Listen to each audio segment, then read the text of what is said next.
Alcohol సరదాగా ఎప్పుడోసారి తీసుకునే వాళ్ళతో ఇబ్బంది లేదు గానీ, రెగ్యులర్‌గా మోతాదు మించి ఒక క్వార్టర్ మించి తీసుకున్న రెగ్యులర్‌గా అయితే గూడా మీకు లివర్ ఫెయిల్యూర్‌లోకి ఎళ్తారు. సో, రకరకాల జబ్బులొచ్చే అవకాశాలు, క్యాన్సర్ వచ్చే అవకాశాలుగా ఉంటాయి. సో, కాబట్టి ఈ నేపథ్యంలో మీరు ఒకటే గుర్తించాల్సిందేమంటే, మీరెంతో అత్యంత విలువైన వ్యక్తులు, ఎంతో కష్టపడి ఈ మీ జీవితాన్ని మీరు డెవలప్ అయితూ ఉంటారు. బిజినెస్‌లో గానీ, జాబ్‌లో గానీ మీ స్కిల్‌ని ఉపయోగించి ఒక మంచి ఉన్నతమైన స్టేజ్‌కెళ్ళాల్సిన వాళ్ళు మీరు ఆల్కహాల్ మత్తు వల్ల మీ జీవితాన్ని మధ్యలోనే ముగించవలసిన పరిస్థితి వస్తుంది. తద్వారా మీ మీద ఆధారపడ్డ కుటుంబ సభ్యుల పరిస్థితి కూడా అధోగతి అయితుంది. సో, కాబట్టి ఆల్కహాల్ డీ అడిక్షన్ ట్రీట్మెంట్ అనేది గత 35 ఇయర్స్ నుంచి మేము హోమియో డీ అడిక్షన్ ట్రీట్మెంట్ చేస్తున్నాము.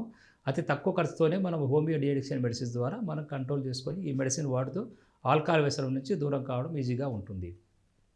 So, alcohol homeo de addiction treatment ఎలా పనిచేస్తుందంటే, ఎలాగైతే ఆల్కహాల్ డ్యామేజ్ తయారైందో, ఆ ఆల్కహాల్ డ్యామేజ్‌ని అంతా రివర్స్ చేయడం వల్ల, అంటే ఈ ఆల్కహాల్ పాయిజనింగ్ ఎఫెక్ట్ డీటాక్స్ చేస్తాము. ఆల్కహాల్ వల్ల ఏమైతుందంటే, ఓవర్ డ్రింక్ వల్ల total brain, endocrine, liver, heart, lungs వల్ల టోటల్ బాడీ డ్యామేజ్ అయితుంది. కొలాప్స్ అయిపోతుంది. తద్వారా డిపెండ్ అయిపోతారు. ఆ డిపెండెన్సీ అంటే విత్‌డ్రావల్ సిండ్రోమ్స్ అంటే ఆల్కహాల్ తీసుకోకపోతే చికాకు అనిపించడం, కోపం అనిపించడం, టెన్షన్ అనిపించడం, నిద్ర రాకపోవడము, ఇటువంటి సమస్యలను కూడా కంట్రోల్ చేస్తూ, సో, ఈ ఆల్కహాల్ తీసుకోవాలనే కోరికను కంట్రోల్ చేస్తూ, సో, ఆల్కహాల్ వల్ల డ్యామేజ్ అయిన శరీర కణాలను, వైటల్ ఆర్గాన్స్‌ని కూడా నార్మల్ తీసుకొస్తూ వాళ్ళను హెల్తీ ఆరోగ్యంగా ఎక్కువ కాలం జీవించే విధంగా ఈ హోమియో డీ అడిక్షన్ ట్రీట్మెంట్ అనేది ఉపయోగపడుతుంది.